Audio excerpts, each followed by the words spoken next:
For the last 6 months, I've been domesticating and trying to tame a feral dog. This is Blossom, and a lot of you have been following along on her story. But for people who haven't seen what domesticating a feral dog is like, I want to show you. It's like taking a wild animal out of the woods and putting him in a house. The first couple weeks were simply her being in her pen alone, me sitting outside of it and just trying to get her used to my presence. One thing I found out early is she loves dogs. She didn't trust humans or didn't even see value in me. So the first month or so, I had to try and build that. It was hours of sitting in her pen with her, hours of hand feeding her, hours of being rejected by her and being completely ignored. When we had to take her to the vet, she had to be carried in and out through a crate. She was so scared she would have accidents in her crate when she got there and when she left. But I still kept pushing through the growling and the clear indication that she wanted nothing to do with me. But slowly but surely, after hand feeding her, she started to somewhat see the value in me. It wasn't much, but I think she saw a little bit.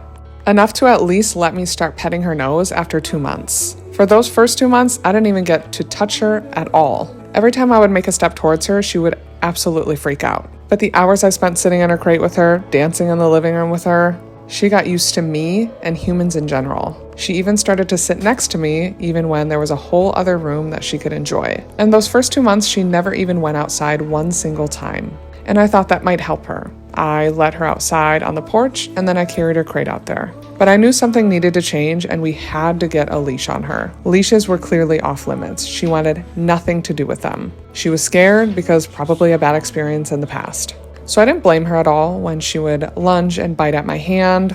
I just kept pushing through it. And I know it doesn't look like I was nervous, but I was. I had never been in a situation where a dog was biting and lunging at my hand. And then I kept going with it. Normally, I would shy and back away, but something in me told me that she wasn't trying to hurt me.